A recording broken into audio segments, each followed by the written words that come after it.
आगामी विधानसभा निवडणुकीच्या तोंडावरती ठाकरे गटाने आज पुण्यामध्ये पदाधिकारी मेळावा घेत खऱ्या अर्थाने पुण्यात राजकीय रणनीती आखायला सुरुवात केली।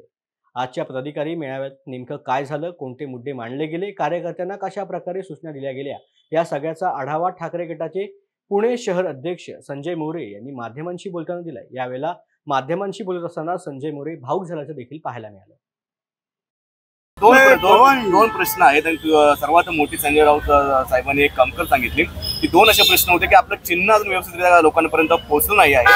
आगामी विधानसभेच्या दृष्टीने तुम्ही कशा प्रकारे प्रयत्न कराल की आपलं चिन्ह जास्तीत जास्त लोकांपर्यंत पोहोचलं पाहिजे? आजच्या या मेळाव्याच्या माध्यमातून आणि येणारा भगवा सप्ताह या माध्यमातून आम्ही लोकांच्या मनामध्ये आमचं मशालीचं चिन्ह पोहोचवू आणि ते चिन्ह लोकांना भावलंय आता।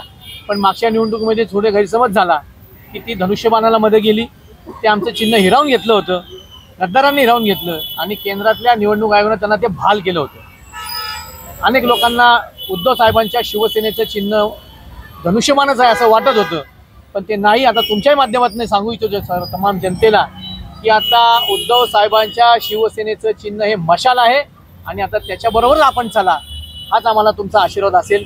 तो आशीर्वाद आम्हाला कायम असू। भगवा सप्ताह पुण्यामध्ये कशा प्रकारे पार पडणार आहे? नक्कीच भगवा सप्ताह हा भगव्याच्या रंगाप्रमाणे पार पडेल। त्यात मतदार नोंदणी असेल, शिवसेनेची सभासद नोंदणी असेल, जनतेचे प्रश्न असतील ते सोडवण्याचं काम या भगवा सप्ताहाच्या माध्यमातून आम्ही करणार आहोत।